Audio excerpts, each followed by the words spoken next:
Ya, vi ele tu ele nei a fi ele tonu foi ole to ia fi le nei asina ro na tolu le nei tu sanga ya vi ele li le na te inga o ila na leonga ya me se foi le fa malolonga ya o fai e foi na tanto mo mai le nei fi lo na lo fa mo na ngale le alo te ina i tanto se talo ya ona amatai le o le tanto wa pa so le nei fi ya awala ile la o ai el tupu ma to bi ia lava o e tama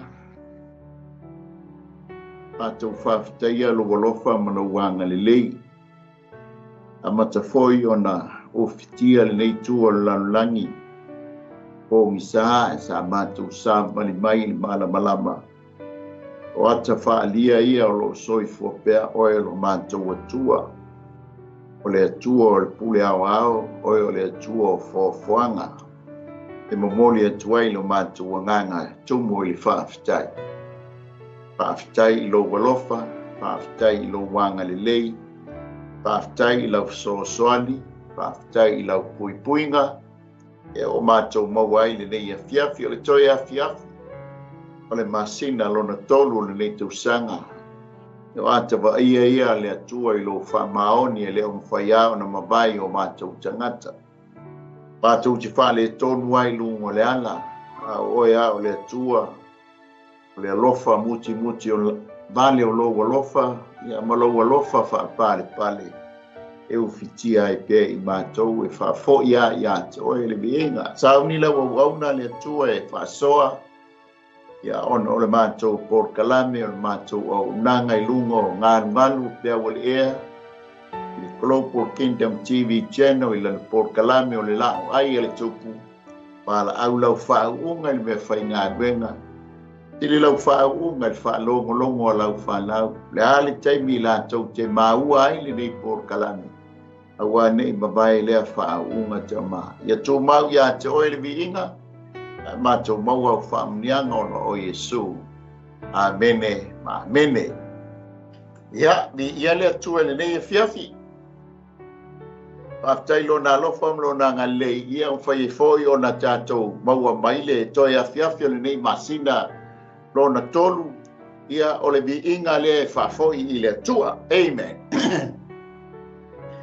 ia e be ai lo leo e fai masui ia o le mato team o le lao ai el tupu ia songa fa fenga inga ia tai vi se sio ya mai se foi pasta misa Johnson Ropati ia matou te ofo alofa fatalo fatuai ia maulunga sa mo nei fiafi iona tulanga pa lupea ia fatalo fatu foi le pa ia maulunga le tala le iona tulanga fa lupeina fatalo fatu foi le ainga o keriso amen por ainga o fatu tua ia ila tau o maua mai le nei au nanga mafuta mai le nei au nanga ia o se taimi foi ia maua inisio o uso mutua whawhine po le aingo keriso ia o le bi inga e whafo ile tua ia whatalofa tuai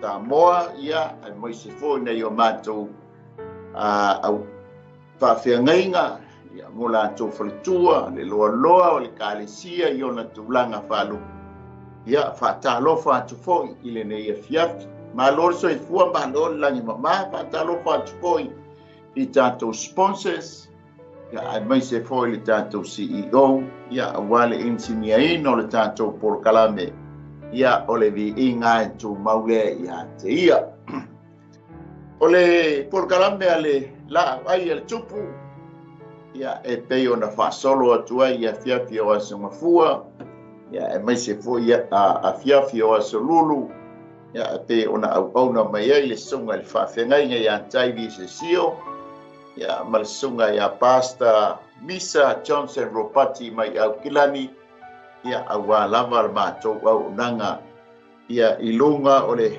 Global Kingdom TV channel ia ilana por kalame o le la ai el tupu ia por King Staple amen ia atonu foi o na wa i lungo le la ai nei fiafi tau mafutanga o le afiafi ia vi ia le atua mo foi le avanoa ia ua fisanga i foi ma whanau ia ai mai se foi ia nai whanawiti ia sa fia ngai la tō mao o ngā liaso whanau foi ia mai la tō mātua sa fia ngai fiau mga nuenga ia o mātua foi sa nofo mau fale ia mai se foi nai whanawiti ia vi ia le atua o tātou bangaia ia le la ai whaalitino ia manai tamai olive le talano mai ai le tuspa ia bangaia lungo le la ai aleluia i le fia mali oli kali tonu foi ia ai misi o ainga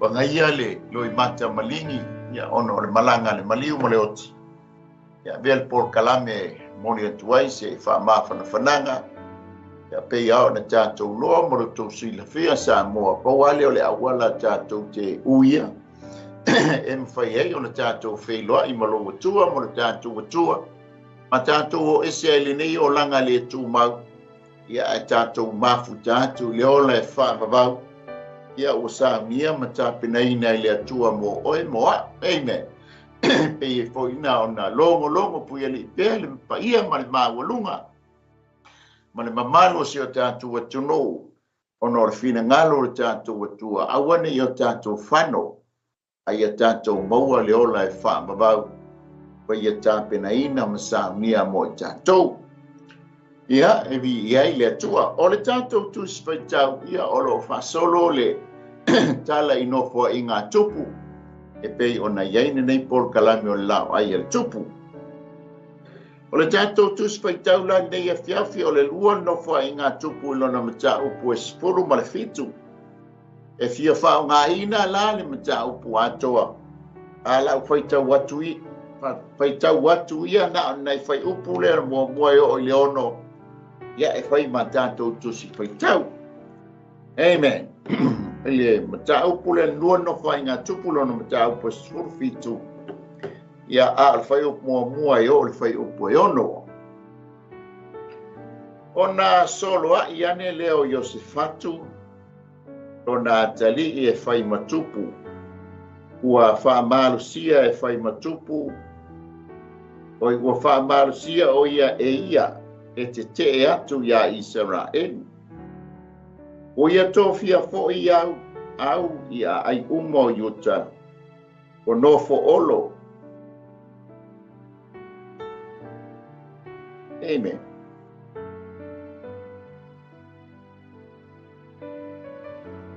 o ia tōwhia fo i o leo leonga i le nu o yuta ma ai o e whareima na whaoa e asa lona tamā na iai ova ia Iosefatu awa ua ia savali i lua iala o lona tamā o Tabita na ia le sa ili atu i a paala awa sa ili atu i le atua o lona tamā o savali i ana polo inga ai le pei o mea na whaia i Israelu o na whātu mawina i le i ova le malo i lona lima wa au mai fo ia yuta uma o mea lofa ia Iosefatu ai a te ia le oloa ma le mamanu e tele o whaamaru sia fo i lona loto i ala o Iova wa ave seina fo ia o mea maulunga o tupua a Saira i yuta ia whamia maile atua tusa ma le whaitawina o lana fionga ia fo i pea matu mau ia te ia lona vi inga e whaamabau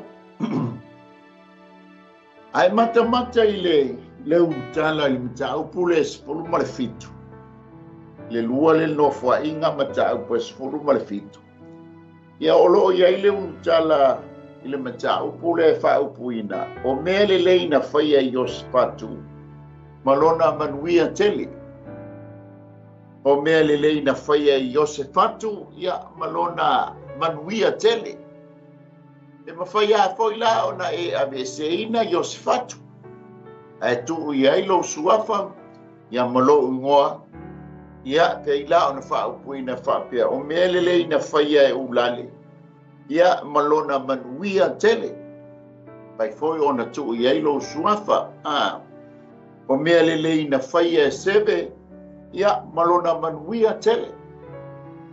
Haleluya. Tatou te baba ia tuai o mea lele na faia te ngata lea malona manuia tele. Te tonu o lea ua mapu mai maota malawa ia.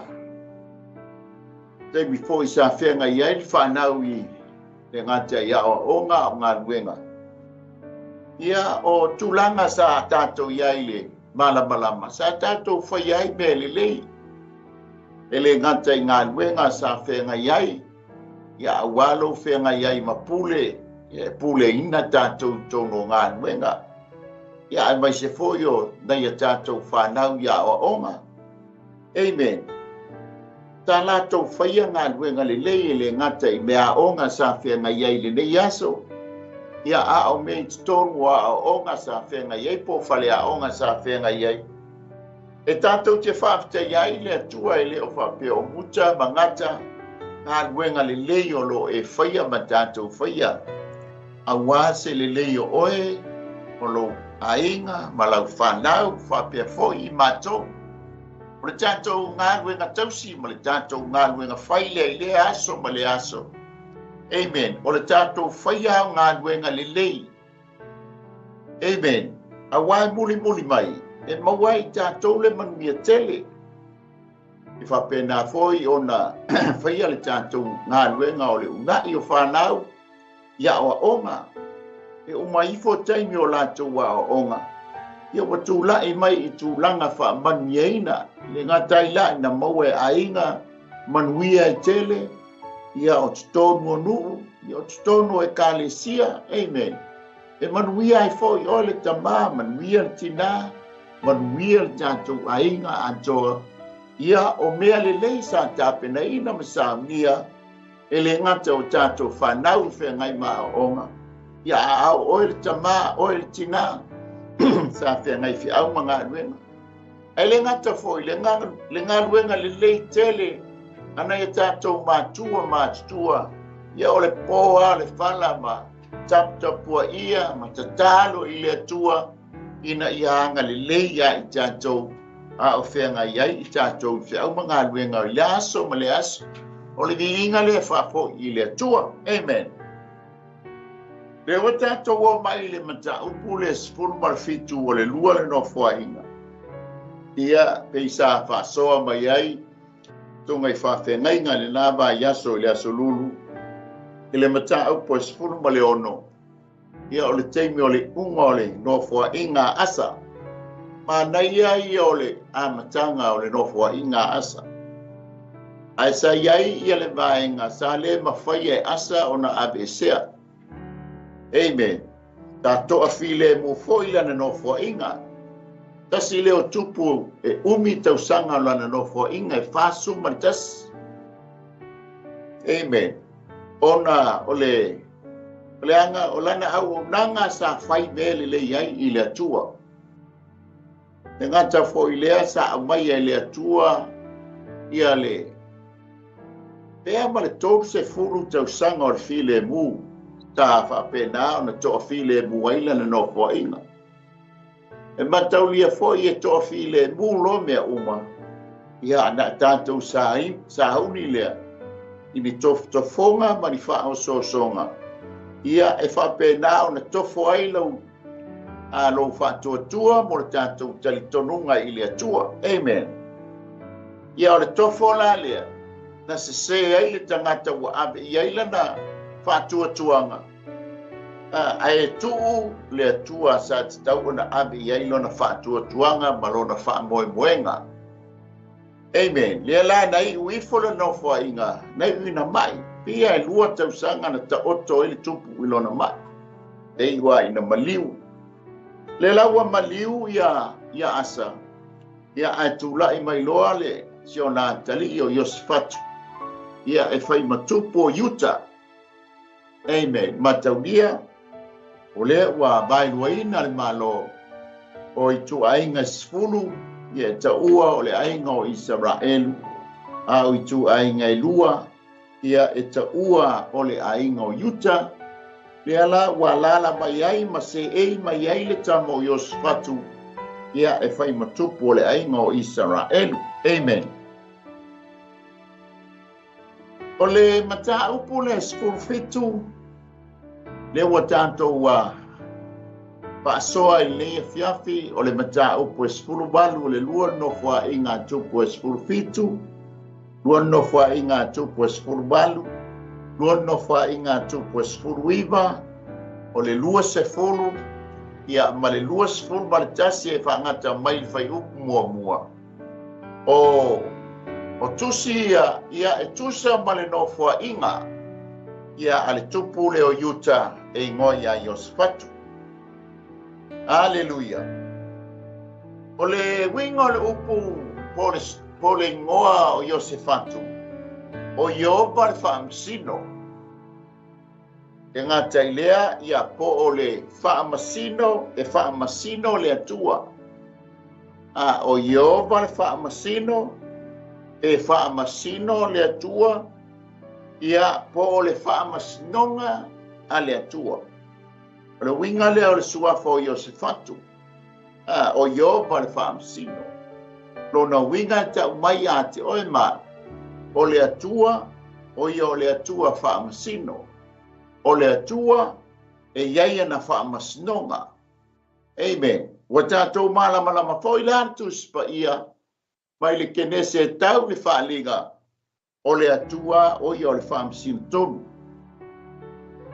Le tala mai fo ilantus pa ia, e lima ia vaenga, pa e lima whaamasinonga, e whaamasino ina ai maui ai le tangata soifua. Amen. Na maporo kalame le atua o malo e lalo uma o le whaamasnonga lea a le atua e ui ai le tangata e ui ai malo. Amen. O lana poro kalame lea e le tasi sana whaamasnonga e whaamasino ina ai le tangata soifua. Amen. E whaamasino ina le aingo le atua le wa amata nei e pe o na whai mai e le tusi a petelu. Lona lua, e iei le whaamasnonga, ne wala au lia ai le au paia, o le taimi o si tianga. O le whaamasnonga lana, e te sao, alu saoa i le ola e whaamabau. E le whaamasino i nai le oti, po le ola, o na le whaamasnonga lava, o le o i le ola e whaamabau. E le whaamasnonga o malo. Amen. E i po le whaamasnonga, o le ainga o Iakopo e iai lale no fua i ngā tupu le tātou te iai. Ia ma le whaamsinonga muri, ia le whaamsinonga o lanulangi uma tātou ke tutu ai, ia e tutu ai ta ngata whaale matau. I loma o le whaamsinonga o le fōsina sina, e le tuwai le tangata mi o tonu ua le o sao i le ola e whaamabau. Amen. Le ingola Iosefatu, e ta mai ate oe ma whaamalama mai ate oe ma ta moa iei whaamasinonga le atua. Amen. A o le nā whaamasinonga, o le taimire nei e te tā pena iai. Aleluia. Langa o lewa mai lea la fua ma porkala me uma le atua. O lo tala noa mai ila nā fionga pa ia portus pa ia. E lima ta inai oe ma whaatonu folau wai oe i whaamasinonga lea. Amen. Ina ia awane e o tātou whano a ia tātou maua le ola e whaamawau. Peilan whai mai ai tusi ua amata nei le whaamasinonga i le ainga o le atua. Wa mai lea atoe ina le whaasau ina le tangata mi o tomu o whea la le mea tū mai ai le tangata whaale mata. Aleluia. Matau lia whaole tala noa mai le tusi pa ia e umaloa le nana uma o maliu, whaamsinonga loa. Mai nana uma, nana o esea o le mau oa, ma la salo, mai le lano langi.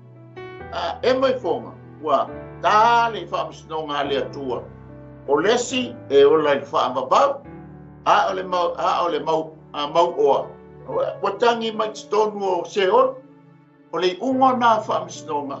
Ai leise si taimi e te tāpena ai, o le taimina nei, ma le lano langi le nei, ma le nofuanga le nei, e te tāpena i po whēli ungo lau whamusnonga, pe te tū mai leola e whāpapau, pe te tū mai se oni. Amen. Tātou te le alo e se ai.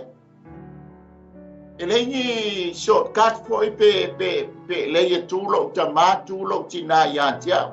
Lei tātou te tutu, tai tō tasi uma, i luma o le nofoa, whaamasino ke riso, e tali tali atu i mea sa tātou whaia le tino nei, pēle lei, pēle ama. Amen.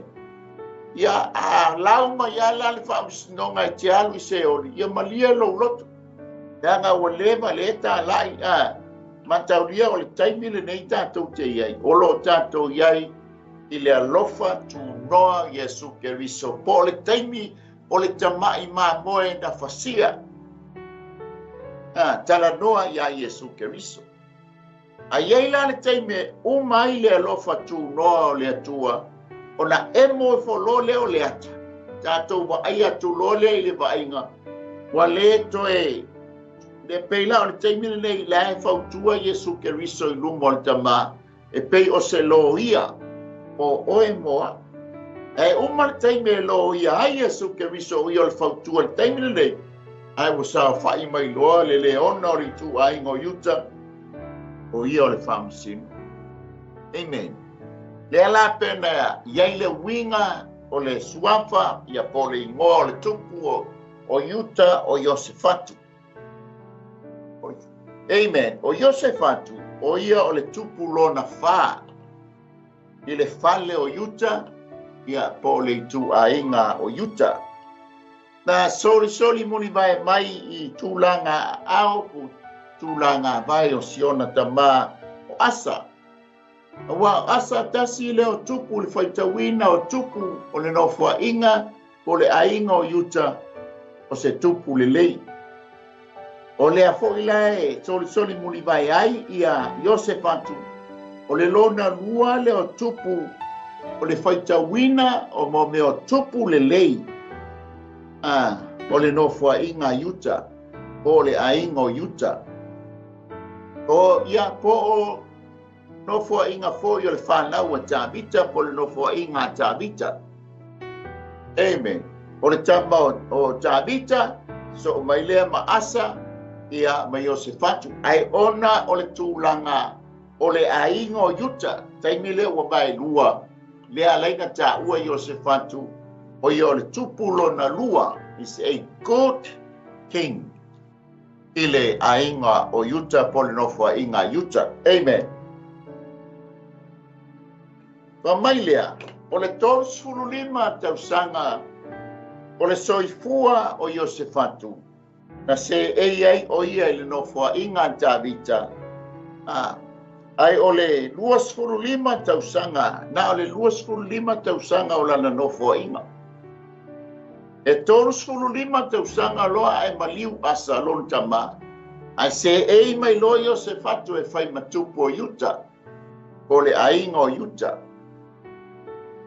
O le na, ai na o le 25 tausanga, o le nofua inga, o lana nofua inga. Wa fai la se pa u ilalo, o tausanga o le nofua inga Iosefatu. Pataulia o yuta o Ioasa e fasu martasi. A lela wo mai a Iosefatu, wana o le 25 tausanga o lana nofua inga. Amen. Ia e pule ale atua i o soifua ma le tātou wola. E le fosia e tātou. Pule ale atua po le ale umi o lo soifua, le ale umi o le mātou wola. Ai pauan mea tātou te whaia. Te iafa mai tuspa ia amu ia le au na e wala au mailo na matai au whapena o na whailo na whinangana. Alleluia. O a sora le ingoa o lona tina ia o le afine o se keli. Se leki. Tātou olo lea i le tala mai o le tātou tuspaitau. Amen. Whātalo whātou fōia au nā lea tua. Ia pe o mafita mai le so au nā ia por songa whawhengai ngai ia ba asili fiti. Sei pele ia malfaltua ia ala o se tua fine ia te rini ba ia whaafitai le mafuta mai whaafitai talo ia mese ni se uso tua whaafine o leo watu lunga tau ngoa o lai o lunga leo lai whaambau mi ia le o le la o ai ale tupu amen o le whaamasnonga la le whaine ai tau wa whai amen ina ia maua sou no foa i le lao ai ale tupu aleluia Mana ia le maua tātou no foa i lao ai fo ia lao ai o whai poiponga lao ai o maniu lao ai o asu whanau tau tio tau whao tātou no foa ina ia maua se no foa te no foa ai mai mata ma mai tau ia o keisani ia e ma fuai o na e han ai tau suke la sau no foa i le lao ai o le tupu o tupu ia o le whaanoanoanga le nā. Amen. Ia ne tau e whisili mai, nā le whawhena maua so no foa i le lao, ai ngai, e wa e yailo no foa, nā le. Amen. O le talia o Jesu Keriso e pai mali i mapao, e soi mai si o wa maua laua maua ma no foa. Amen. Mātou no foa pisara, amen. Ia male no foa alo, Hallelujah. A whai tau so e sau no foa. Ia tau mo fai ia maua le sau no foa. O le lao ai ia po le lau. O le te le ia le lao ai po le lau. O le no foa. E su e lai o e se ava noa e te. O lai po wa iai no foa. O lou ngoa. Ina ia e nofo i lou lava no foa. O le ale teimi e te latu e titono o le maa lele. E te latua ua iai a lou no foa, ma le napa o lou no foa. I lea ia ma se tau tūlei tōna o le vaalele. Te latua e nofo ia o luma o le first class. La iai lou no foa po le numere tasi, po le numere lua, po le numere tonu. O atu foi lea le vaenga le premium foi lea.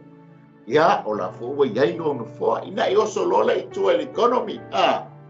Ia o lai fo ilo yailo no foa pe a fai ua puka ilo ngoa da tong yailo pases pa pena uma leo lai fa ambau tātou te le tau tu lei leo lai fa ambau amen ele pe o tātou fo le mili te tonu ia maua sou no foa pe a fai o la ua tomu le le la ai amen por tau maftanga ale la so no foa o le o lai fa ambau ma le la ai le tupu le Tātou te le tau tū lei ai lumole sa ili sono. Wa uma le lei o na tā pena lo no foa. Lale, whawhena o mau. Pari taimi te talia ai Jesu Keriso e whai mau wali i mau paona. Ko osi nā lua whiangai ngā mai Jesu. Na ua le te toi fo i tua larulang. Ia e tū mawai. Amen. Awa te afo. Talia ngai hanu lo le e he masolo ma e ta solo te tulo ma fai le nei ma le na fa pe le wa uma na talia Yesu. Le e lost la lo foa. Le te mi te talia Yesu Keriso ma tu ma wai se yo e le te mi e bala au ma ye lo wali ma lo paola. Te rua whai loa ia ma Yesu le au na le ie ma le wha maoni ulu whale mai e le fia o lo wali. Ai wana tātou watu wai pei o le toa lima fwoi lea na o Yesu e mai le suau. O watu e wha mai ia le tangata lea sa tū mai le whaititoa. Ua loka le whaititoa. Taui o te lei loa oe. Amen. O fio tau whaalongolongo lo leo luma le no whali. O te le masani lo leo. Ma fuanga leo o te le ilo ai. Oe ona o te le masani lo leo. O masani ai leo sunga i whawhia ngai ngā. O tala vou o le fia i le li. Masani tele la au i lato si ufonga mo lato wi leo. Ma fuanga leo te iloa. Me Yesu, e iloa le lei o te iloa le lei leo a o ma moe. e loa fo ia e hau mamoe e te ua tātou sa salu atu tātou te watu leo lai pāmavau. Amen. E wha mai Yesu. A mole o hau no whaia ia vāvenga. O hau ole tūpo I, mole tūpo I. O hau ole aingo ai mai. Amen. E le ini mea whapena I leo lai pāmavau. Na paua leo le ainga o le atali'i ma le afine o le atua o I latou umanatalia o ia. Ma whātua I lona suafa na ia abatu ia I o le manuia ia bea I latou ma whānau a le atua. Amen. Sa moe leo se langi le tātou ainga po le tātou no. Iai o le langi a le atua e pule ai le atua. Alleluia. A le whaingo fie ia o le tātou maua lona fua. Na o le talia Yesu Keriso. Whai mali I me whaola o ko mekia o na maua lona fua. Amen. La tātou o le whai mua o le whai upo e ono e tusa ma le tātou tosi whai tau. Kai, whātalo whātufo I le sunga le whāwhengai ngā ia lui lua. Ma lor soi fua pasta I ia lele ma lo fo I le tautua I le atua ma lona malo. Lo fo I le lo tutele ia te ia ma lana bala au. Langa ia fo ia maunga.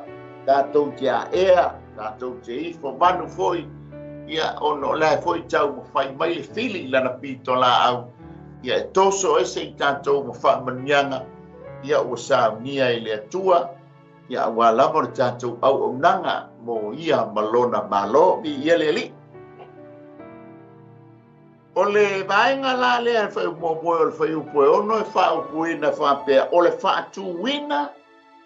Ia male amata o le whaamaina o le whainga malo I o spatu. E ua mawai atu asa ia. Ua uma fo I lana pule. Ua uma fo I lana pulenga. Ua uma fo I lana tainga. Whapena umar whina ngā lo le atua. E iei le taimi e sui ei. Alleluia. E le se sui le sema. Le taimi e umai le sifi. Umar sifi po. Umar si fiao e fa pena umar fina ngalo le atua e hele taime umai lau sifi a faina e ngalua I le au si fiao e uma I taime umai lau sifi le na ia po le balu I tu la sa e fai ngaluenga mai ai le aforfitu ngai le aforfa amen na wato e foi lau le sifi alleluia ale plan ngali atua I lo sei fua mo le tanto wola I want to overcrowd.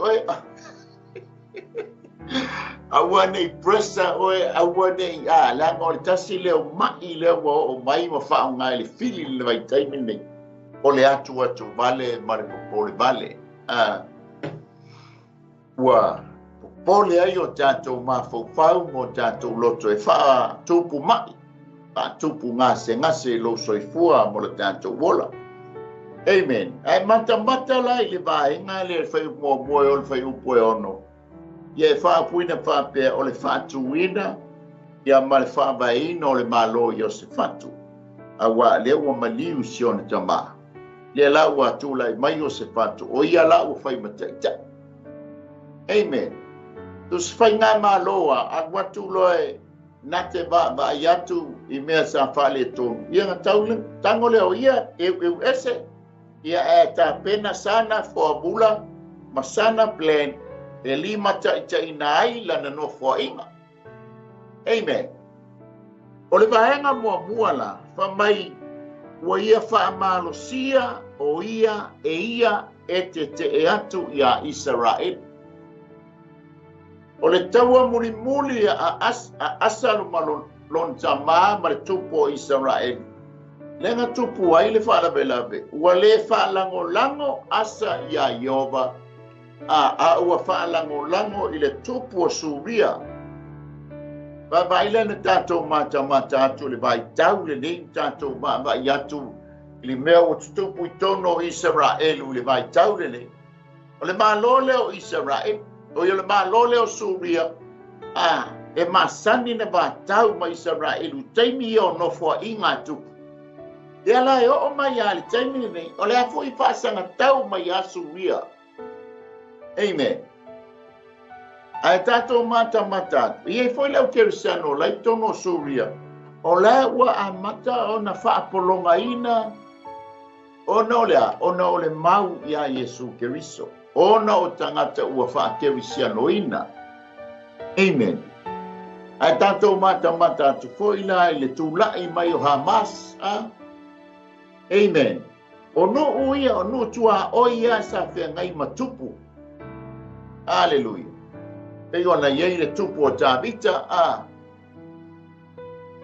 O tupu umanei sa whengai mo lantou tua oi nei. Sa tau ele taua ina ia manu malo Israel. Ia nofo file mu Israel. Aba ia o mai le taimir nei nae tau. Elei, iei se file mu. Te ilonga e fio mai le alii o le file mu. O Yesu Keriso lona suafa. Wato a file mu le lalulang. La fori tau fai mai a Trump le nei bai tau. Nei bai taimi o tanto iei whatoa file mu. Ia le Middle East ko atu no ia. Ia langa o le whametala tuspa ia le se file mu. Te longa e fio mai Yesu. Amen. Avai na le taimi le tala noa mai ele tu se whaalinga. Ile mata upu e wha. E avele e ka le sia ela le sitianga. Mata ta upu e wha ma le ta upu e lima o lai luma. Lai le langi le mafutanga. Ai mata upu e tō. Ai saule tangata le te e mai sol whanua sina. Ile sol whanua pai. O le are fe au lai mamori mai ele tangata. Lai sau marfile mu. Peace. Ai sea. Langa tau mu mai lai be bese le beo le walu si tianga ai fe tau fe tolia I tangata. Ai sau walta malo au mai le upu le file mu. Hallelujah. Na mata le se file mu le mai taimi le. Nga le tau au ni tau file mu e o soa le file fala belande. E o soa ti Apollo mana au le peti file mu.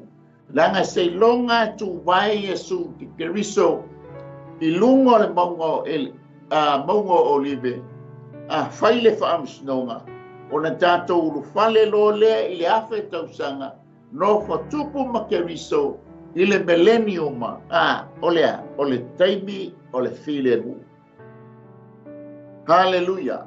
Lea langa mua le me mua lea na whaamalosia e Iosefatu. Whaamalosi ia te ia. Ina ia. Te e I le malo Israel. Po le tua inga le sfu. Hallelujah. Langa lenga tupu ai le whaana belame I sone tama. Wa le whaatua I le atua e o le malosi umalam. Ai ua whaatua ia Suria. Lea na mafuai o na whaia ina. Ma ua mai ai malitoe ina. Nei ua iale ina maliu. O le vaenga lua. Na ia sabali I lua iala o lona tama o Tāvita. Amen. Na sabali Tāvita e tusa ma le la whengainga ma lona tua. Tautua nā. Ia e sabali e tusa ma le malo fina ngalo tala lea Yoba ia Tāvita. Hallelujah. Tausi polo inga. Tausi sa ninga. Mo ia malona malo. O le vaenga lona tonu. Na ia le sa iliatu ia paala. Kasi o atua sa taifo iai ia tangata ia vaitau. O atua o paala o atua o asaira. Amen. Ta telefo tupu na whaia inai.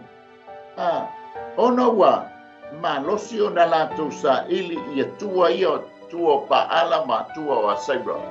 O le me ino ai le tua. Ka maila na ia sa ili ia Yoba.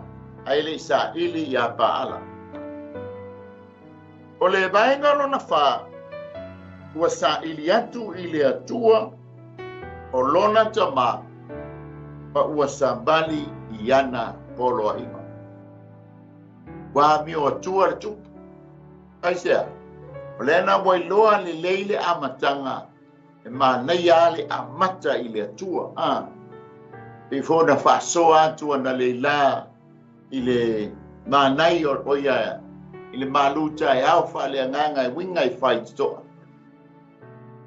faitoa e se fulu le tatu talanoa i mata upu e tolu a ne mia amata le faitoa o mamoe amen o lo talanoa ile ya Yesu ke biso le nga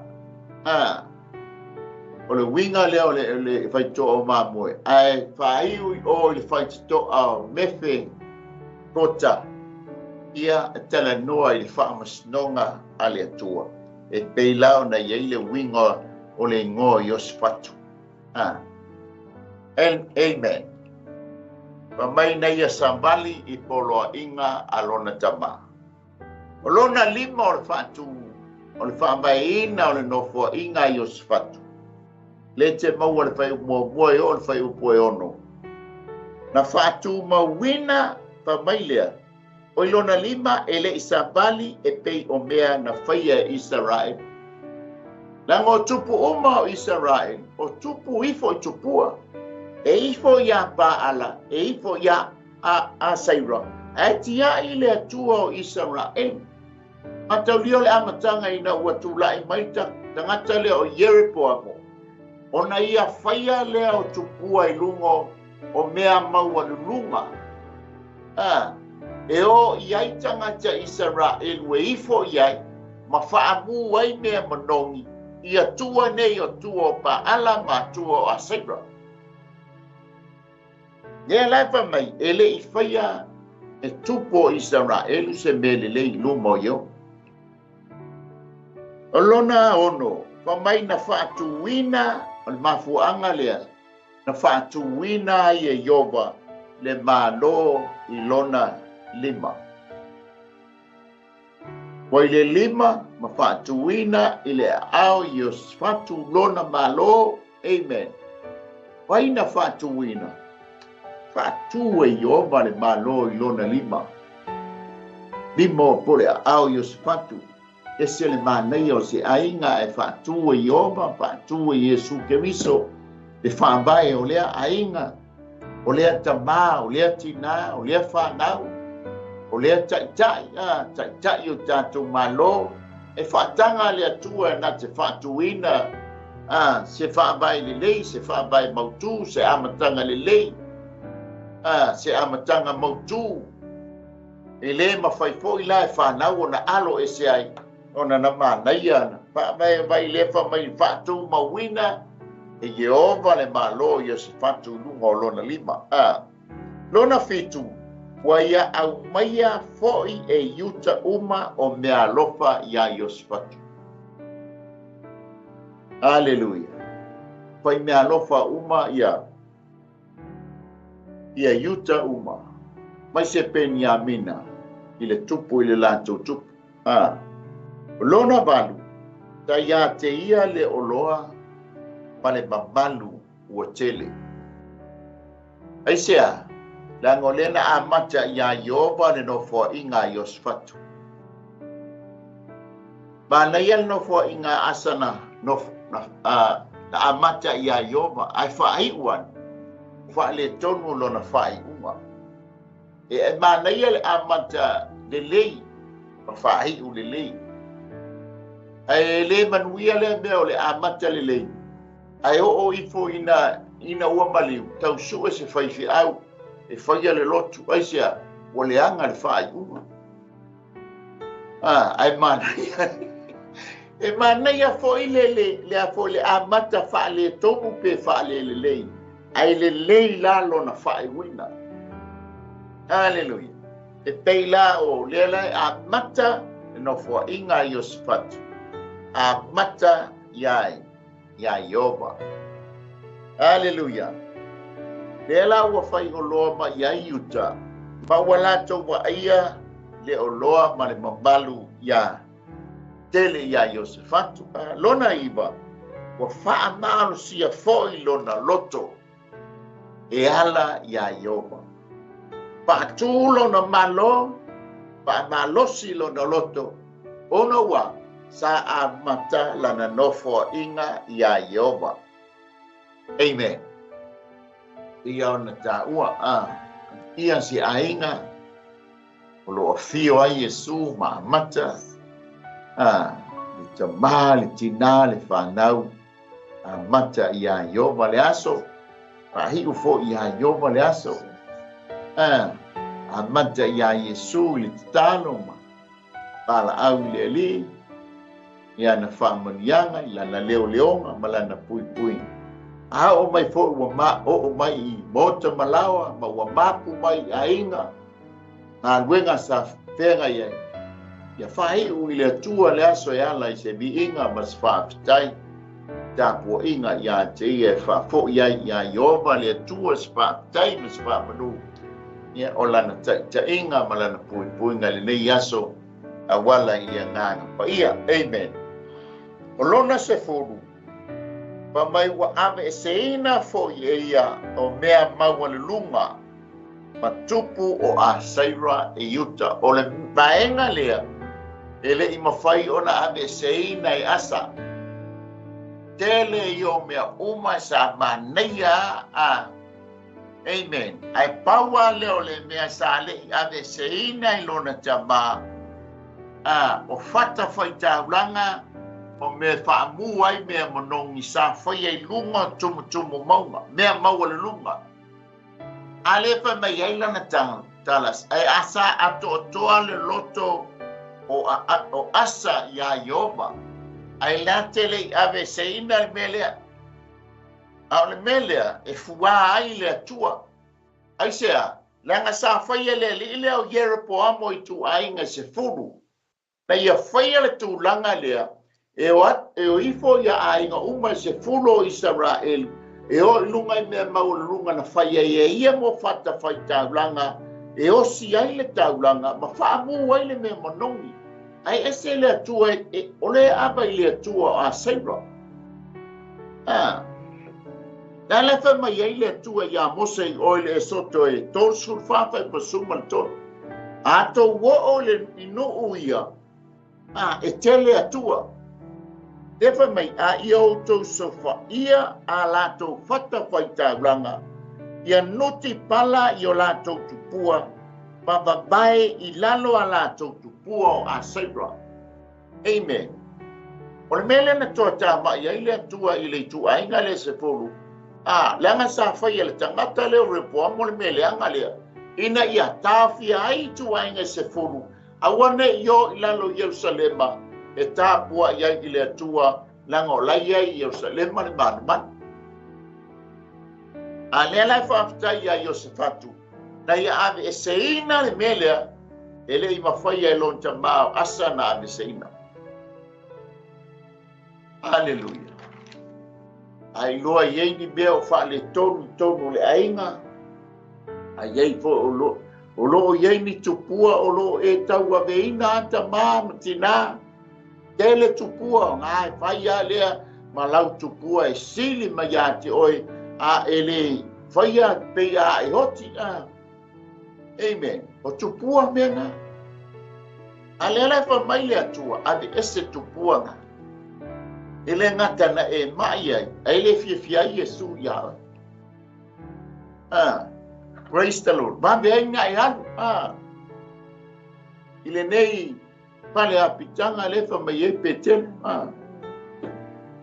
dan wese me le nei la lulangi ia ai tu wai na tina matama ona wa se sele a matanga tau fiopi tupua ai wa tau na ave ilalo ma fa so fa ia manuti palaina tupua a Saira le tala no mai e po tupua pa ala o tua fa pau Amen. Ele fato muina por calamele.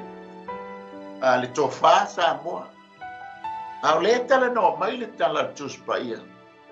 Danga tele atu pua le tato te whenga ia matau ave ina i tato. O si tupua mai se ale inu e mai. Ale tango fo iai te loa e masani le tupua leo te whai atu ai. Ale tango iai ma le o iai ma le faia ua mai. O le si matua le ele nau e su e se tupe e a fo e faia i se tau mafutanga o le afia. A su e ale tupe ina ia maua ale tupua lea whaamalia ale o lona lava loto a e mala i le tina ma le whanau. A waile to e tau ngofie tupua le nei vai tau o tātou ia. Amen. A lea le wha mai le tātou wa wha soa nei a fia le lao ai ale tupu. No te pala i lalo. Sofa. Atalepe i lalo. Amen. Lona winga abe ese. Ele ma whaila na tātou sa whai le lao ai ale tupu. O tupu. Pe a whai e fia la o e wha sao tupua nei. Amen. Nanga ile fia ai Yesu. Hallelujah. Pai le alofo o Yesu e au aine i o ni mai a te oe. Pe e kango ai wha sao ale nei tupua. Hallelujah. Wa ngete ia le wa fa mai se o ma le o ti ale malie lota loto. Pe ai o tu inga tala ai tala fulna ia nga la tu le e tato o sa o ai le afi. Ele mo foi e tato o no fe ngai male afi. Wale fa mai le mau o papua le mo fai au na ye tu le afi. Mai tangi mai ya la salo pe la amo fai ya la salo nga le pupuia le tumu lima ma ile mai se fa malu ata oti ile bebela o le afi. Wala ni fai ya ni tala fa pe hai ana ya fai pe a malia loto nei ole o musunga nganti apolo ngai ano atupua ia e latu e vai tatou. O le fina ngalo le atua ia tatou sao le ola e whaambau. Amen. Awane tatou wo i le afi po se oni. O lona fina ngalo ia sao o ele tama, sao o ele tina, sao le whanau i le ola e whaambau. E le to iei se tangi, e le to iei ni whaala belave. Ale mele mana oi ma, o le whaamalia o talo. Le te woso ele tala, te lopo se tala e, ia amalia lo loto ia. Amen. Ia whai ale mele whai mai e lo loto le. Tu mau pēr mo fia i lau tupua. O mai le bala au, alai fia lo taloto. Ai longa e ma ngai ale nā tala. Fai se tala le lei, fai se tala e fia ai Yesu ia te oe ma. Aleluia.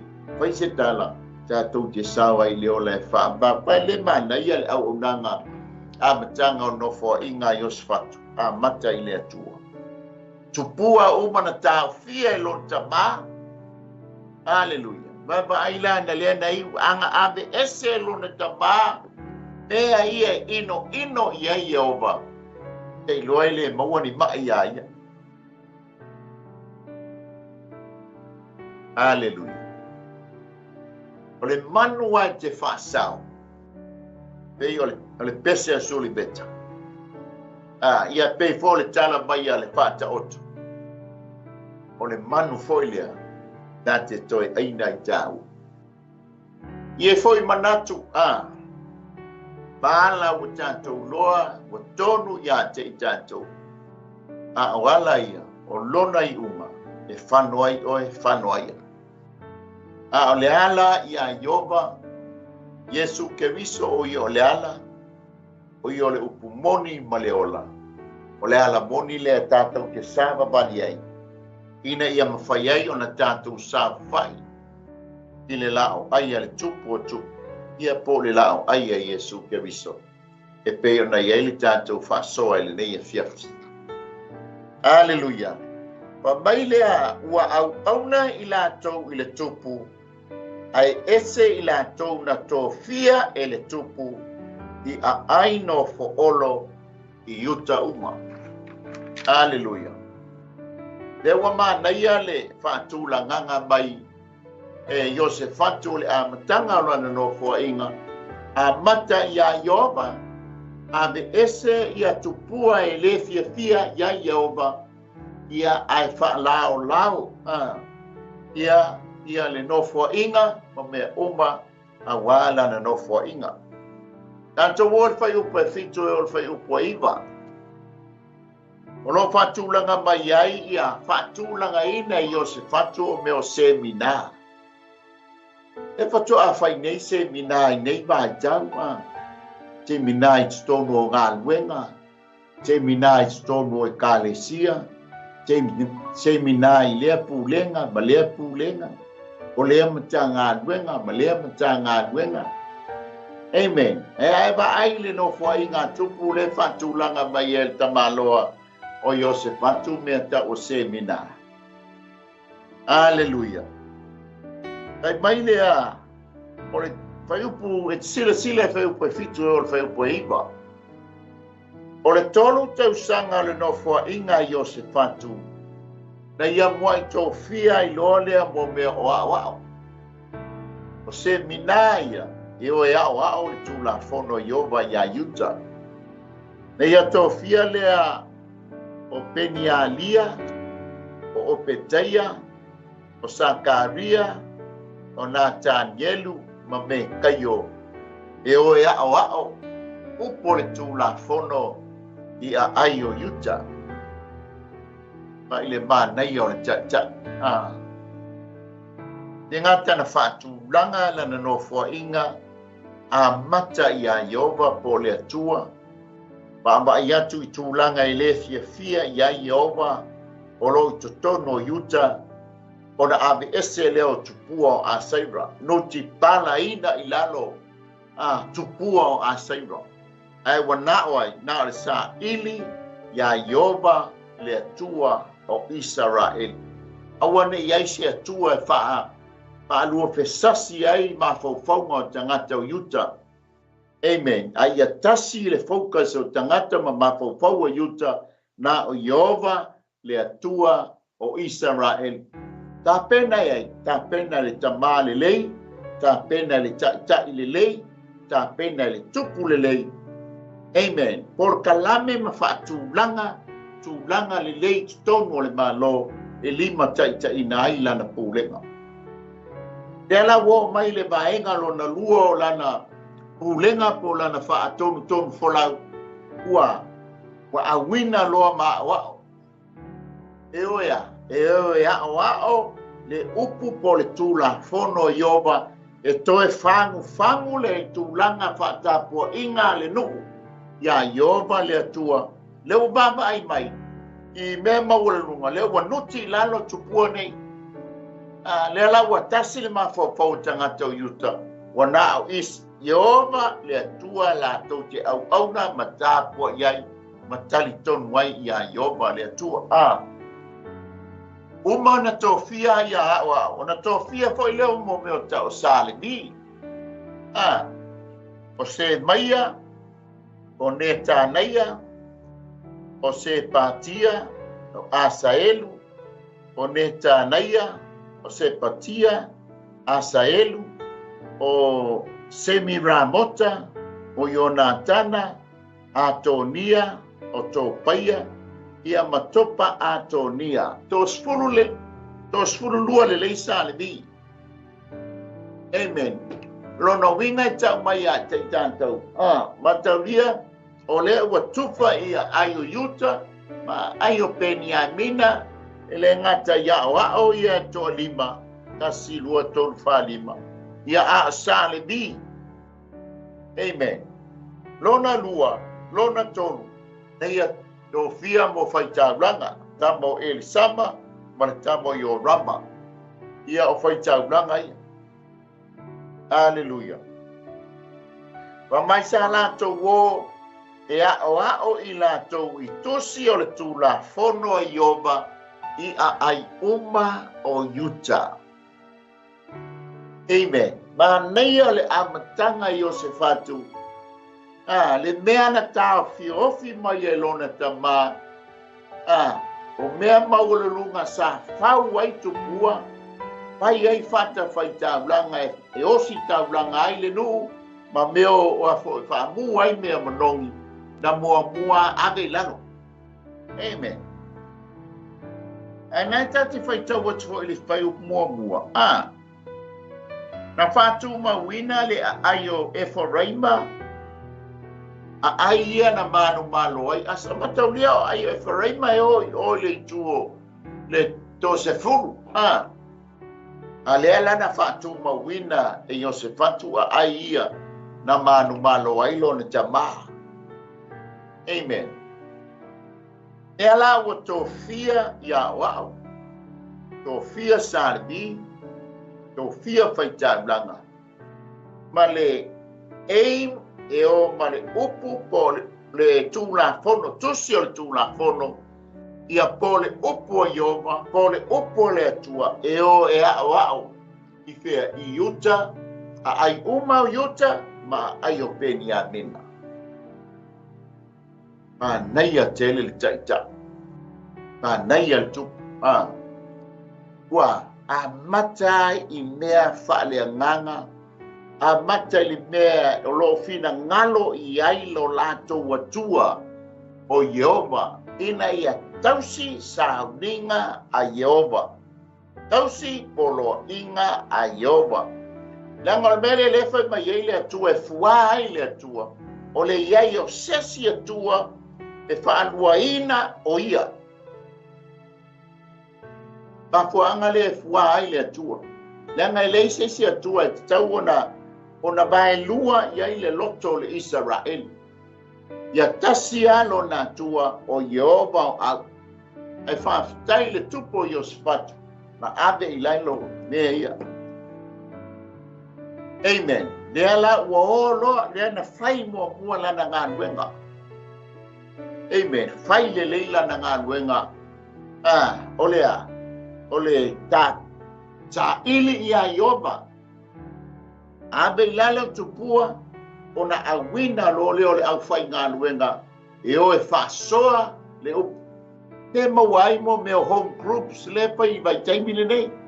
Pai mai o lepa to a whai mo meo home groups. E o ai whapotopoto lea maafitanga tono e kalesia. Ia soluru a whai ai home groups. O mea sa tupu e fwoi ngā ruenga le amatanga li kalesia. Amen. Tofi ai lea wao. Ia e o ia. E whaasoa ma tala noa i le upo Iova, pa le lei o le atua.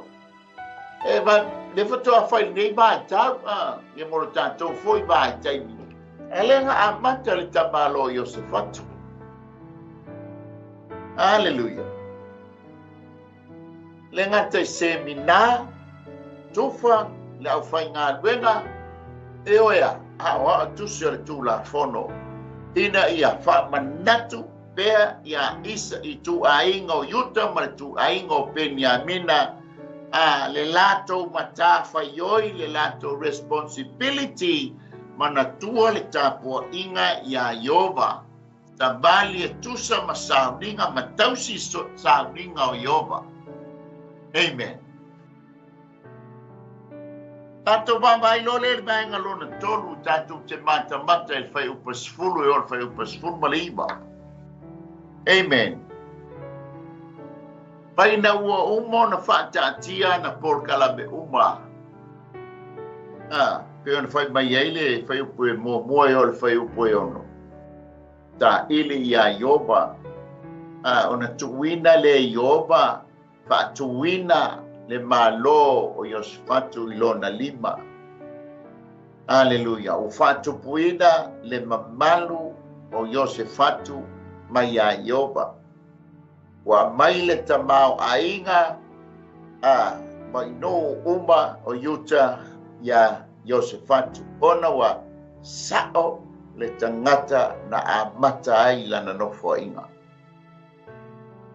Amen. Fai malana ngā ruenga tele o le abe i lalo o tupua sa osi taulanga ma whaamu ai mea manongi i tuo ia tuo pa ala ma tuo a saira o tupua whaapau i le langona se leo vala aua tuai o i le langona se leo te vala auai i le tali mai i lau vala au ngā le tu malo i le tali mai Ia lana ave i lalo.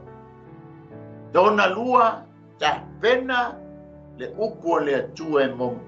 Tuu il au fai ngā luenga e o ea o i lea fale, o i lea fale, o i lea fale, o i lea fale. Amen. Ma nei a tele le por kalame le tu. Dai le au sali.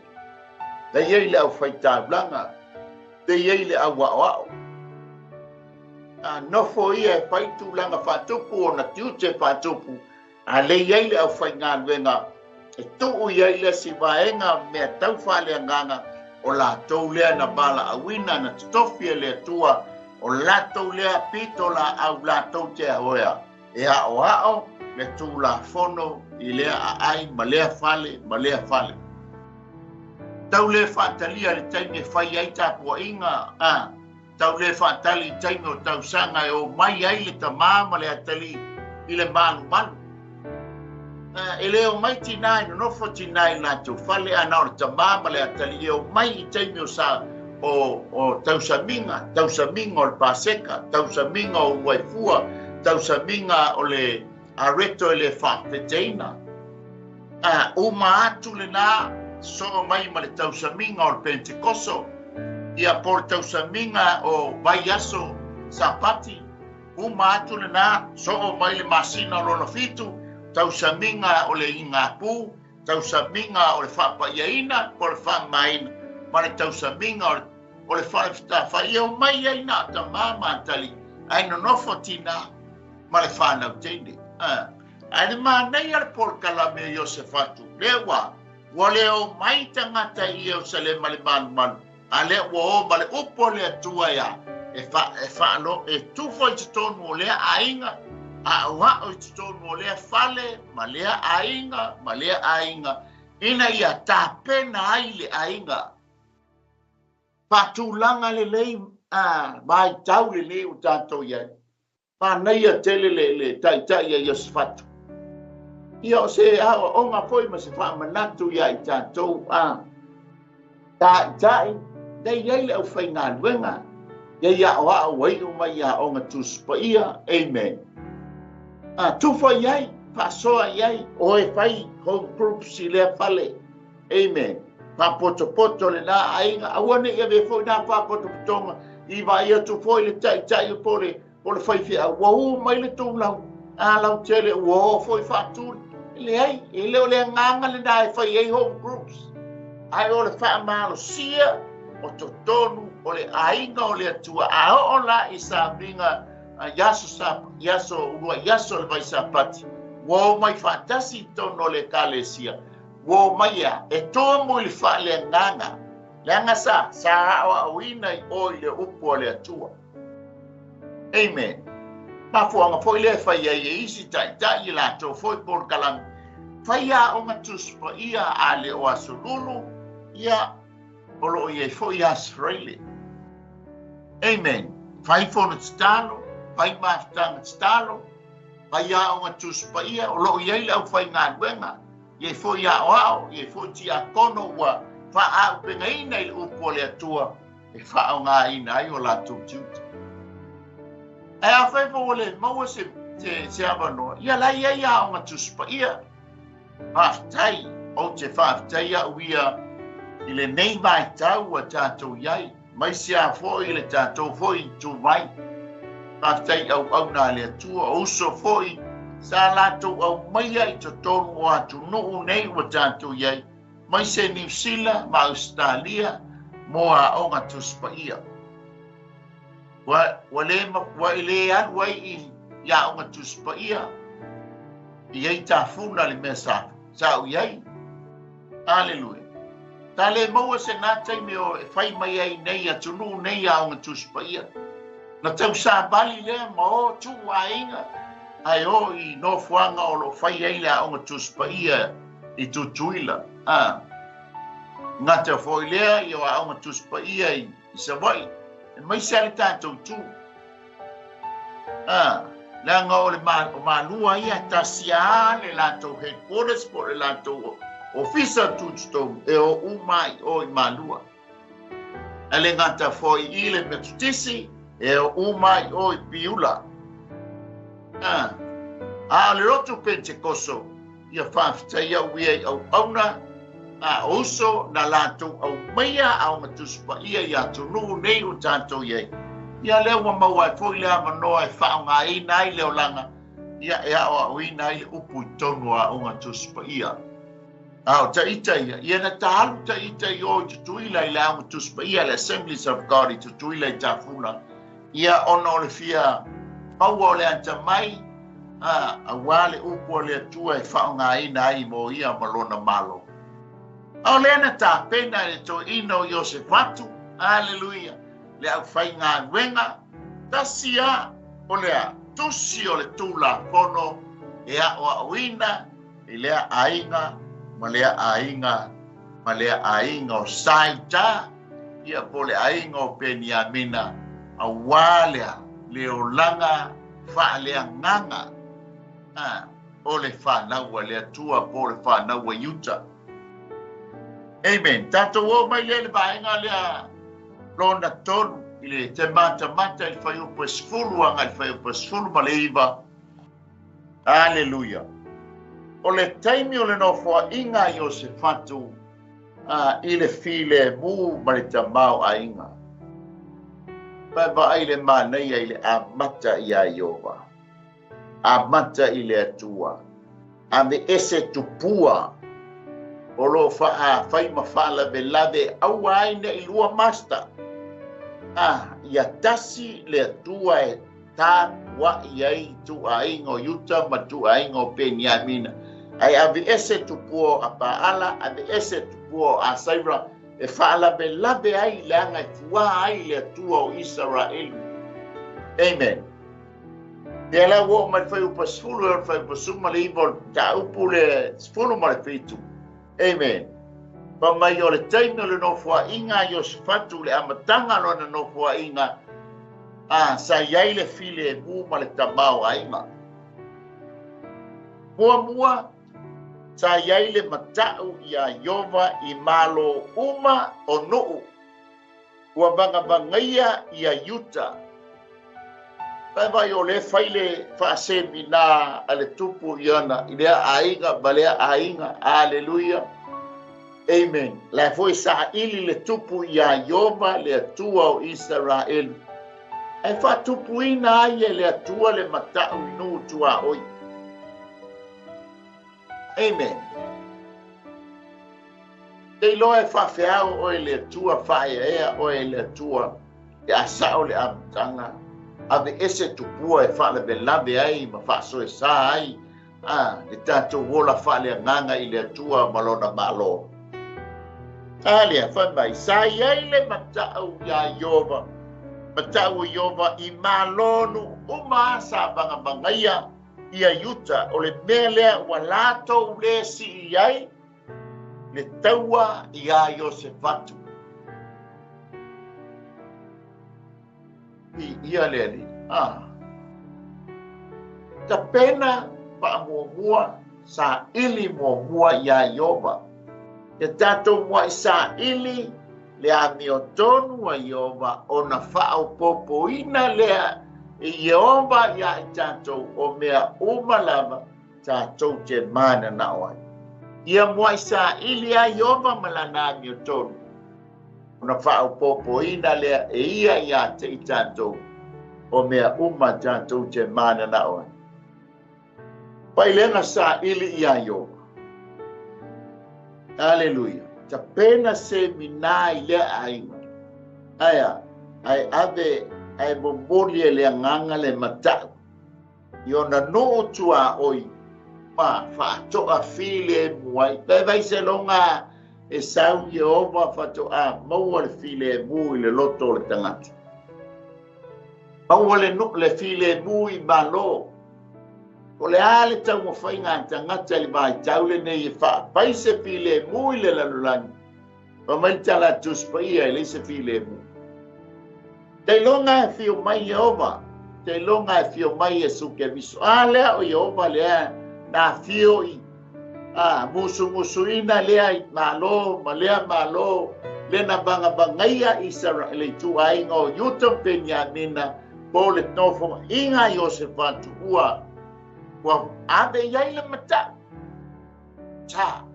tangi to si taua ia Iosefatu malana no fo inga ona to file mu a leo me uma ape na pe afio mai Yesu Keriso fio mai o la eve vesi malo o ia na faia na fa misno tu tatou no fo tupu lo ilona malo I tau sanga ia fe malfile mo Aleluia lona lua wa au mai ia Iosefatu e nisi Filistia o mea alofa ma a rio o le taulanga. Amen. O Filistia le ye kasa e bebesi e nei iale dalulang Aleluia.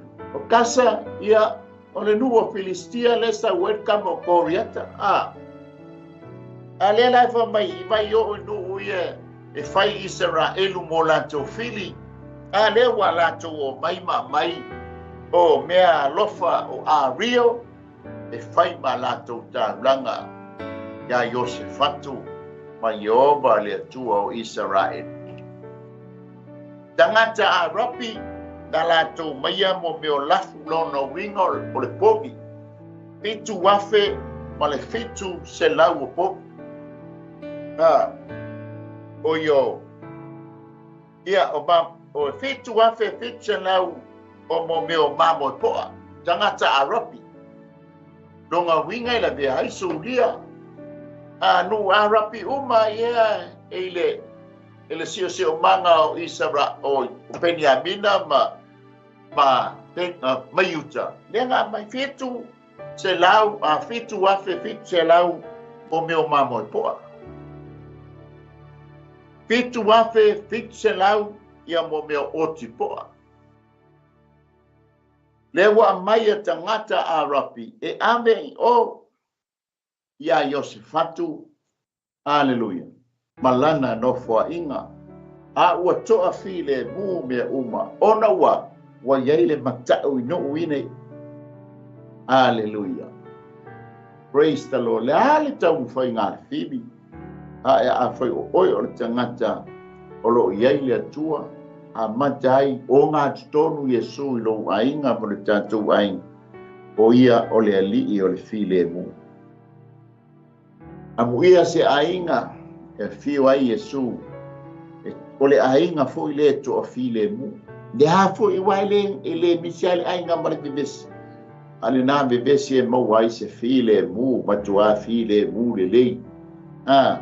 Nanga la foi tau mo fai le fili ia ilana pito la au pe fo le tala no mai ai le sunga le fa pe ngai ia Paulo Hallelujah tau mo fai ngā le fili fa be desi praise the Lord e tau au matata to e fai nei me o maftanga ia ai pe o le apo le mata fai oi le amale al vanga le fono taimi uma e pelengi le taimi e o sopa I ai le au kersian. Aleluia. Alea lawa, fai tauranga mai no nei. Ilea, ia Iosefatu malana no fwai. Vanga lona tonu, pa mai wa tupu tele ai lava, le mamalu ia Iosefatu, pa ua faia e ia I uta, o olo ma ai e tupu wai oloa. Kai vai le plan al tamana. Tau lole oloa, fai ma le olo ia po me o no fuanga ave iai tu iai le oloa. A wā le lo mana. Tā pena ngā le chai lelei, tā pena ngā le tamā lelei, tā pena ngā mātua lelei. O le te pena, o le whanau, mo le lo mana. Te fono cha ua ana leila por kalame ana leila amen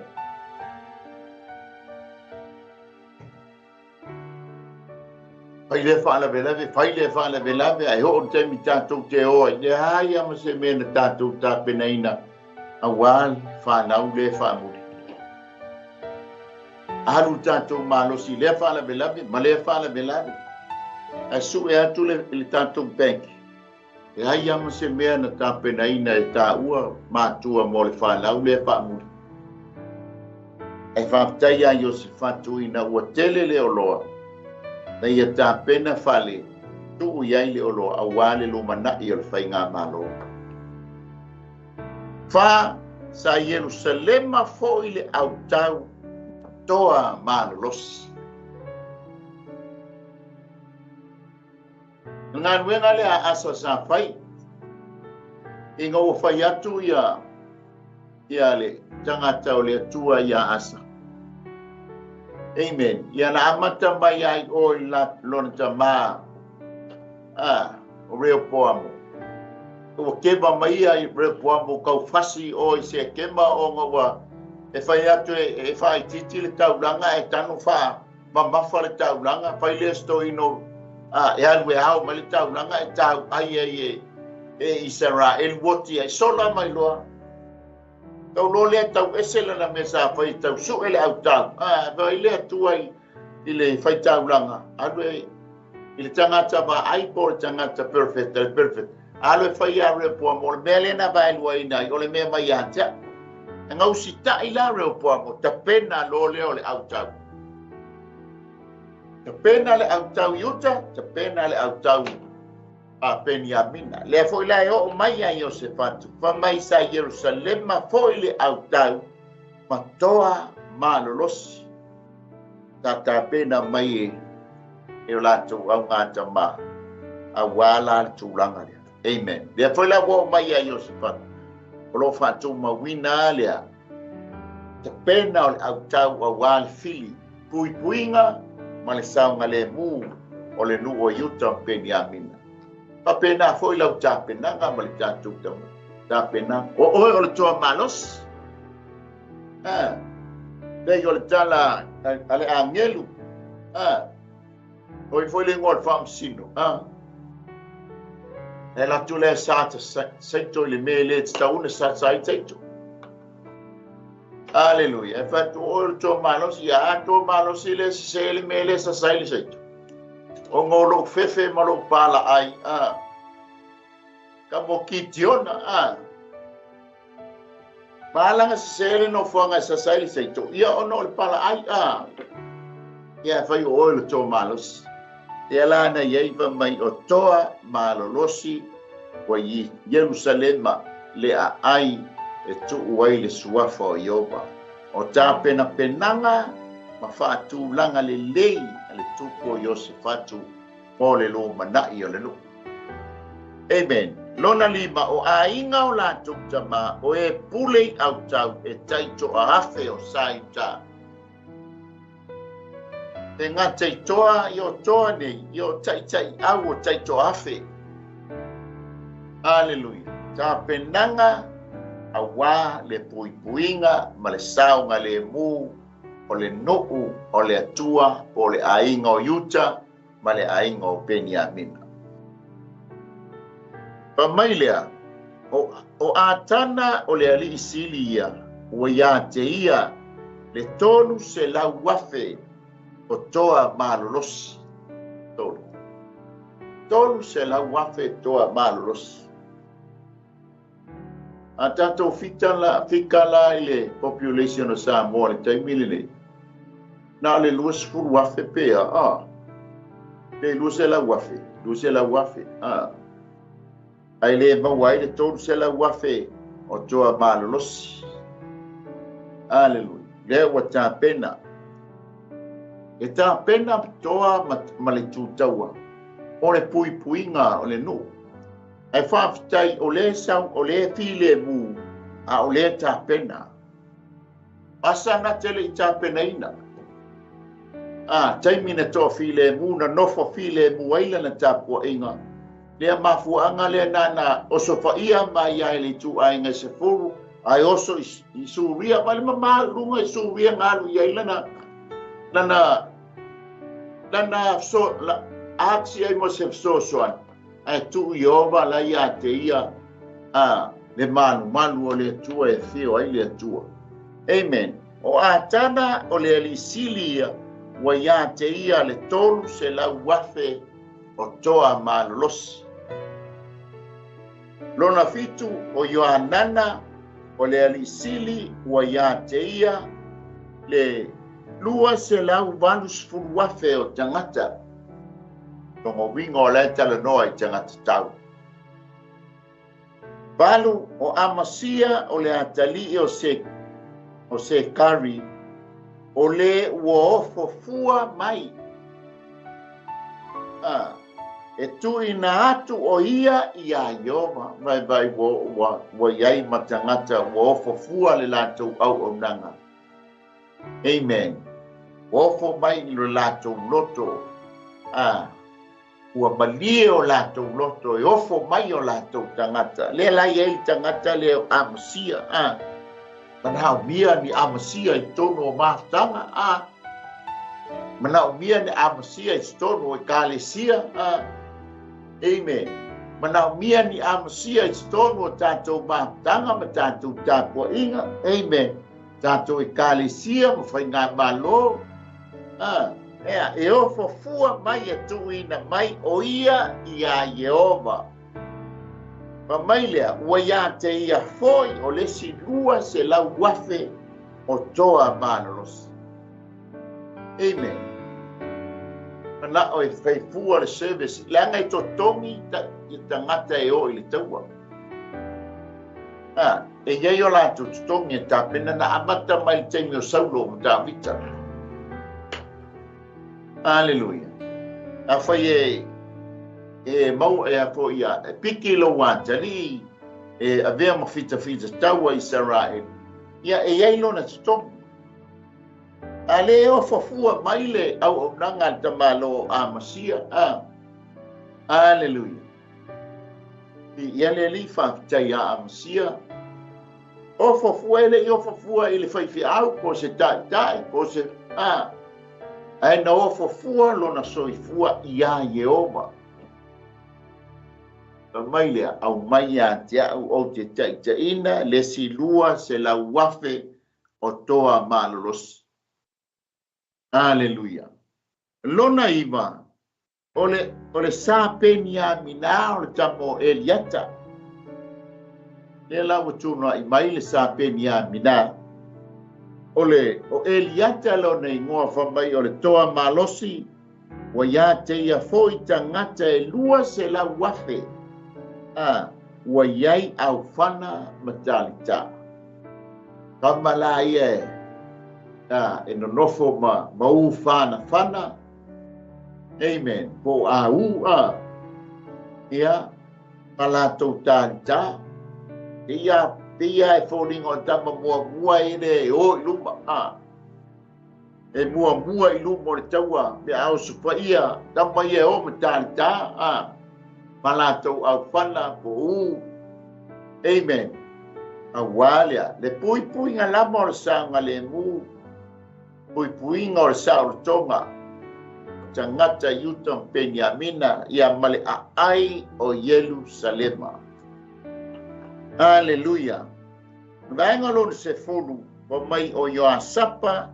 O ia te ia foi. O ua sauni I le taua. E se lau van se furu wafe. Hallelujah. Te lele au tau. Na amata mai sitoe ina o reo poapo. E ia na le tolu se furu ea afe le au tau. Inga watula I mai reo poapo. Ta maua I tono Yerusalema. Ta maua I tangata Yutam Penyamina. Ai mata ia I le au tau lea wa ta pena I le nofoa inga Yosefatu. To tele le au tau lea wa ta pena. E le ngata I toa malosi. O tangata tau. O iai tangata le au whana matalita. Pai le manai o le toa fi le mu e le o iai se taua. A le ta pena iai. Ai mata I le tala whaasolo pito le taua le 6 Days War. Amen. Mataulia la e toa fi le mu mai taimi mai naua a vea Israelu as a nation in 1948. Alae le o nofo nofo noa le fili. I malo ia e ono lea na lato wosofa ia Israel. Ala e toa file mu ma fanafana Israel. Ono lea wa mea Israel ma malo. Mai ale taimile na ele i nofo noa le filia. E una ia malone e ono lea na lato wosofa ia Israel. Ile taua le 6 Days War. Si bono fitu. E na lato mai tau foi le taimi e tau ono sufa ia i Israel. Amen. O le taimi tonu o ke topa. Taimi foi le alena amata. Taimi o le tau saminga. Hallelujah. Pa mei isi o ia yuni. E o yuni na tuto tasi ai. A o le taimi o le tau saminga o le fale feta fai. Dei martau samingo al farata fai o letto a file mu Israelu e fa manatu le tau saminga lea o le tau saminga e sili foi na tahua ia te ilato ai fa fetai e le nofo tai awo Israel. Amen. E le ilo e la tau le taimi e mata me foi tau ge taimi le o le taua e feo soi mai so ria ilunga ala ua la pau pai atu itu au tau uma Israel wile ngata le tua oyo o Suria o le tua oyo Yoritana o lalo le tua oi mai kupito o le mafuanga le feo soi mai wa uma le lei ona ta pena e tai amen e ia sa tasile tai au o le tangata leo Benjamin i le taua leo 1967. Amen. E ila ona ta pena Iosefatu. O iai po leo talitonunga. O le tai au le masani ona mention e taimile nei e tai au. O le taimi o Iosefatu. O le taimi na ta pena ai lana au tau lea. Hallelujah. Mataunia o le moto a le Israelu. E mawhai e le Israelu o na fasi. Tō tasi le fita tau ale Israel. Ana te mawhaia o na tau matoa e tō se fulu. Te fulu e mawhai o na la fasi o tia i a le afe. O le afe e mawhai o na fasi o tia le se fulu afe. E mafua mai i le formula ma le plan na whai le tangata le nei o Iosefatu. E whai la mawhai tau i ai e tai. I le tusi nei e wha manatu mai ai. O le la tauto toa ia e ta ua te o le toa o le loto ta vita le tai da.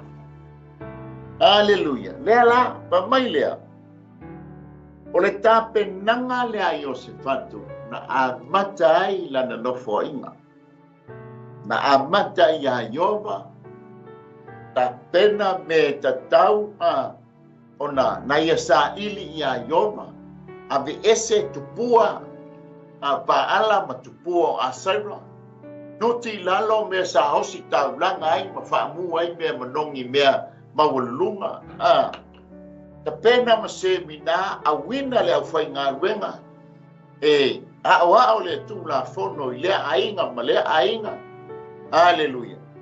E foi na matupuina i le atua le matau inu tua oio o Benjamina ma Yuta. Amen. E Iova.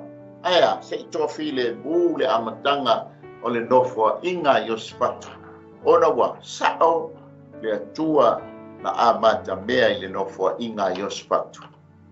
Amen. O lana lona tamau ainga ma le file mu o mea umana ta penaina Iova mo Iosefatu malana nofua inga. Tele tonu foi fa pena o e ma nei fiafi. Hallelujah. Alaya le amata ia Iova. E ia na tala mai le tala tuspa ia tatou mo isa ili ia Iova lana malana mi tonu. Amen. Ona soani mai leo Iova matali mai ia te tatou ma fo ina mai ia tatou o mea uma e mani na o ai o tātou loto. Ina ua tātou mua isa ili ia Iova. O le mele na whai e Iosafatu. Na ia mua isa ili ia Iova. Ona ua whae le tonu le unga o le nofua inga sion tama. Paftai le atali. Tawa ai atu le tau whai mai a sion tama na matale. Ma neia le amatanga e o mailo na whae wina. Amen. Ona ua se le tangata na abi eilo na wha tua. Tulai mai leo o ia toi a mata sesi amatanga fōwea. O le sa ili toi sa ili ia Iova. Toi sa ili ia Iova. Sa ili ia Iova malana ani o tonu. Ia ona wha au popo mai lea Iova o mea uma. Tātou te mana na o ai. Ia o le tātou da o aile o le tupu le neia fiafi. Poli atuai le nganga o le whaatai le aingo keriso po le aingo le whaatuatua le maputa mai. Ia lau komeni foi ia malau titalo. Ia maua lunga ai se vi ingo le li whaatai le sosoni mai, komeni mai. Whaatupula ia per fia au na mo ia malona malo. Ia wha malo si au foi. Amen. Ia walama ia ole o ia malona malo o le tātou ngā luenga whai pēr lea, ma le tātou ngā luenga whai whatasi. Amen. Ia wālama se vi inga o le tātou atua. Ia toe moli atuai lea nganga whaafitai. Ia tātou malama, ia o lo mafuta mai lunga o le tātou porkalame. Ia talitono o nai tali atu le tātou CEO. Ia ono le mause taimi e tali atuai lau komeni.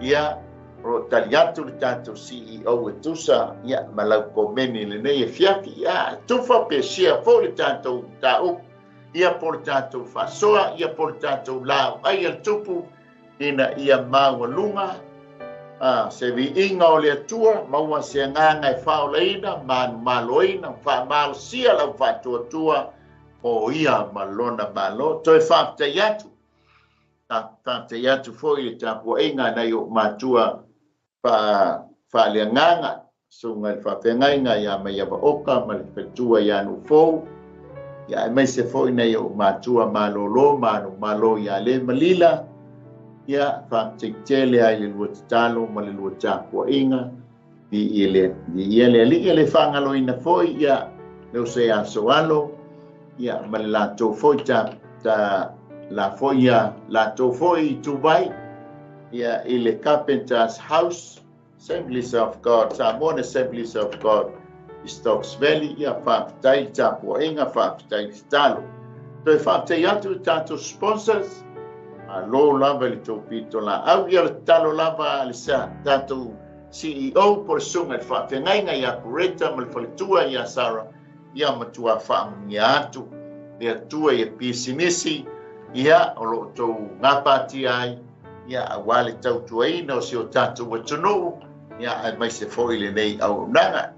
Aftai at foile usa ia fiu, ma se le fiti e peona mafuta mai ia angalele atu le atua, ia e fuafuanga whai, ia po marolonga foi o nei po, ia sa mor tātou lao aile o le tupu, amen, la foi se tala o le tau tamali, ia o le mana onga te o na masani ai. Aua nei whano oe, aua nei whano i tātou, ai a tātou maua uma le ola e wha mabau, ma le wha po ngai lea ma le mafuanga na fio mai ai Jesu Keriso, whailo na tino tangata, o ia o le atua ina ia, tāpena ina le whaarutanga mo oe moa. Ai pauare tā ngā ruenga whai, o le talia, pātua, ma talitonu i le ngā ruenga mahe a Jesu Keriso, ona e alala le ilunga i lana lao ai. O nofo i lunga o le lao ai. Amen. Ia le wata o saungi ai le nofo o tātou CEO, ma le whalitua ma le nofo alo. Amen. Ia tau muli e toa i lole, ma tātou soli muli vai. E pei ona soli muli vai, ia i o spatu i tūlanga a o sione tamao. Asa. Ia mai a te au nei, ia e tātou whai utitalo, mātou whātai tele lava a nganga kwa ia i lo mafuta mai, e ala i lo upo whaasoa mo i mātou, E tā oso ai o mātou tangata, tā pēna ai o mātou tangata mo oe malo malo lata mai. E leise se sinofoanga e tā pēna ai I mātou. Le nofoanga le nei I lalulangi nei o mātou iai. O le taimi le nei e tā pēna ai I mātou. Ina ia maua so mātou no foa. I le ola e wha mabau malaulau ai. Tau sa maanga oele tamai mamoe. Mātou baba ai atu ai I le lumanai. Wha mangalolo wantali. Ai wha mnuia si o mātou atuno. Mai se foi sunga ia. Mai kureta mal whanitue a Sarah mal no whaalu leia fiafi. Tu mau ia te oele bi inga. Mau mātou whatau wao no o Yesu. Amene, amene. Ia mai a te amnei mai li lau mua. Ia.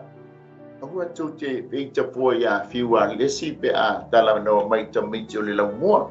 O tala tatu stantani e lungon por kalami o le ai marin. Ia ni ia lele. Ia mai a te amnei mai woli tone. Ia o te whato whaso I fuatu. Manuia malolongo nei a fiafi to whaso I fuatu. Hey sis, where are you going? Oh, I'm just heading out to find a place to send money to my uncle in Samoa. Oh, why waste time and petrol? You can use UP Group Money. You can send money to Samoa and it's really fast. Really? Yeah. Can I sign up online? Yeah, it's really simple. Sweet, I'll do it now. Okay, bye. Bye.